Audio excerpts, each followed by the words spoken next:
Olá, meu nome é Matheus Portugal. Em resposta ao nosso último vídeo falando se a madeira alterava o timbre da guitarra elétrica, a gente vai fazer esse vídeo aqui hoje, que é se instrumentos novos são melhores ou piores do que os instrumentos antigos. Para poder falar sobre isso, eu vou falar de alguns estudos, alguns testes cegos e também dar algumas opções para a gente poder melhorar o timbre do nosso instrumento, se ele é um instrumento novo e coisas mais assim. A primeira coisa que eu vou falar vai ser sobre um vídeo que foi feito pelos Two Set Violin, é um fenômeno do YouTube, e eles tiveram a oportunidade de testarem 7 Stradivari ao mesmo tempo. Foi uma situação bem atípica e eles fizeram testes cegos. Então eu espero que vocês acompanhem aí e entendam um pouco como foi isso.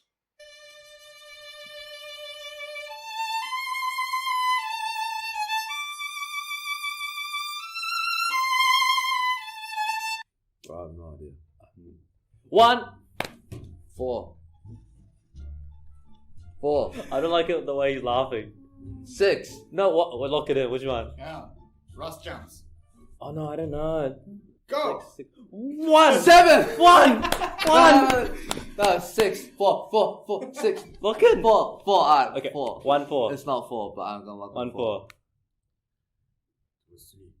Depois de ver esse vídeo, de ver essa situação, a gente entende que eles não conseguem identificar muito qual instrumento é cada, e isso também tem relação ali com a data de produção, Naturalmente, o músico, que toca aquele violino toda hora, ele conseguiu identificar o violino que ele toca. Isso já é uma pista interessante pra gente. Outra questão que a gente tem que pensar é que todos os instrumentos ali são bons, Pelo menos eles chegam a essa conclusão, que todos os instrumentos são bons. Claro que vai ter uma preferência pessoal de cada um, mas ninguém debate essa questão. Ok, agora nós vamos para a polêmica de fato. Existe um estudo conduzido por Claudia Fritz, que ela fez um teste cego também, com uma série de músicos e uma série de instrumentos novos e instrumentos antigos. Todos instrumentos de altíssima qualidade. E junto a isso, a pesquisadora Cláudia, ela também fez questão de olhar como era a projeção desses instrumentos na orelha, do músico, e como era a projeção como um todo.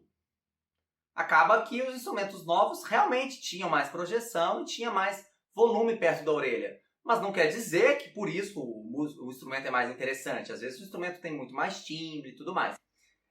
Depois que ela fez essa série de testes com vários músicos, os instrumentos antigos tiveram uma nota pior. E muita gente vai brigar, vai falar assim, não, mas é porque esse teste não foi feito de uma forma, se fosse eu ia acertar, que instrumento que era, tudo mais. Eu não quero entrar muito nessa polêmica, pode até ser, E esse teste ele foi feito de uma forma interessante, então eles colocaram perfume no violino para disfarçar que madeira que era, colocaram os músicos para ouvir uns aos outros. Então assim, foi um teste trabalhoso de ser feito, foi feito tanto nos Estados Unidos, tanto na França, na Universidade de Sorbonne. E os resultados eles variavam bastante, mas acaba que os instrumentos velhos tinham uma nota pior. Isso significa que os instrumentos velhos são piores? Não necessariamente. E eu vou explicar de uma outra forma. O que acontece? Primeiro a gente tem que entender que os violinos antigos, que o Stradivari, Gasparo da Salò, Guarnieri construíram, eram instrumentos bem diferentes dos nossos violinos atuais.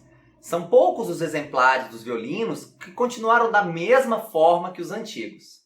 Um exemplo são os violinos da família Medici, que eles têm as mesmas medidas do Stradivari. Foram instrumentos que praticamente não foram alterados. Então eles são violinos barrocos, eles têm um ângulo do braço diferenciado, eles têm um cavalete diferenciado, as cordas são de tripa. E uma coisa bem interessante do Stradivari é que todos os violinos dele, ele colava o braço e também colocava cravos lá dentro. E isso é uma coisa que hoje em dia, se você fizer, as pessoas podem te olhar meio torto. Porque a gente já sabe que não precisa de colocar cravo nem nada assim. É só fazer um bom encaixe e tudo mais. Tem gente que vai falar que a madeira que o Stradivari e todos os outros autores utilizaram era uma madeira melhor e tudo mais. Era uma madeira muito boa. Houve um período glacial na Europa, de resfriamento, então as árvores cresceram bem devagar, isso melhora a propriedade acústica delas, Mas hoje em dia, com todas as técnicas, né, acaba que a gente consegue chegar nesses mesmos resultados. Mas isso não tira o trunfo de todos esses antigos construtores, né? Eles conseguiram fazer esses instrumentos naquela época. Uma questão que a gente tem que pensar é que se eu falei que os instrumentos, né, Medici foram os únicos que foram preservados, tem um porquê disso. Existem várias alterações que a gente faz no instrumento, a gente troca o braço, é um processo chamado de nesto. A gente muda o ângulo desse braço, é um processo chamado de reencastro. E tem muitas outras questões mais. E tudo isso muda o instrumento, né? E o que acontece? Os instrumentos modernos, eles não são os violinos barrocos que o Stradivari construiu. São instrumentos diferentes já. Então isso também modificou muitos dos instrumentos que passaram na mão de vários músicos ao longo dos anos. Então, às vezes, se o Stradivari continuar ali como um violino barroco da família Medici, realmente é um instrumento muito bom. Mas não é o caso, não é isso que aconteceu com a maior parte dos instrumentos, né, gente? Então, a gente acaba entrando nessa questão também. Então, para a música moderna, acaba que esses instrumentos são mais indicados, os instrumentos novos, né? Eles são feitos para aquilo. O instrumento antigo não é. Mas a gente está falando então dessa questão de crescimento do som, da madeira entrar no lugar e tudo mais, e isso acontece. E como é que a gente pode acelerar esse processo? Bom, a Yamaha ela desenvolveu uma tecnologia e foi aplicada inicialmente nos violinos, depois eles expandiram isso para os violões. E essa tecnologia é conhecida como Acoustic Resonance Enhancement, ARE. Eles colocam esse instrumento a uma série de frequências, né? Ele fica ali recebendo aquela série de notas, como se tivesse uma música tocando ele, e aquele instrumento ele entra em ressonância, ele fica vibrando, e pelo que eles conseguiram identificar, a intensidade, o equilíbrio do som, ele se concretiza de uma forma melhor. Tá certo? O Robert O'Brien, eu conversei com ele uns tempos atrás, que é um luthier muito famoso também aí no YouTube, ele desenvolveu uma espécie de câmara, que ele coloca ali os instrumentos e fica lá tocando música para os instrumentos ouvirem. E eles também desenvolvem, né? Os instrumentos eles conseguem alcançar um esplendor, né? Muito mais rápido que deixar na mão de um músico, que vai ter que ficar lá 2, 10, 15 anos tocando aquele instrumento até ele abrir o som, né? Esse fenômeno que a gente fala que o instrumento abre o som. E aí, tá gostando? Aproveita e já se inscreve no nosso canal e também deixa aquele like. Bom, então a nossa solução para essa questão polêmica, né? Se eu devo comprar um instrumento porque ele é antigo, se ele é novo, você tem que comprar um instrumento porque ele é bom. Existem muitos instrumentos antigos produzidos na República Tcheca que não são instrumentos muito bons, mas são instrumentos que têm história, são instrumentos com mais de 100 anos de idade. Isso não quer dizer que eles são bons.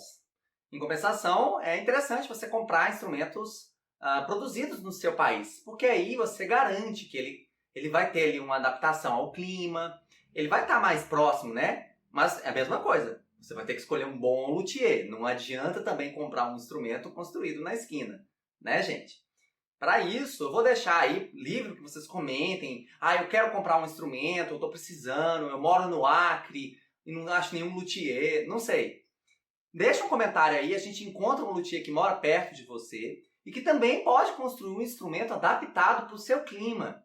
Porque a gente não precisa de estar tão perto assim, mas se a pessoa ela tiver esse cuidado, tiver esse carinho, aí entra o trabalho artesanal, né, gente?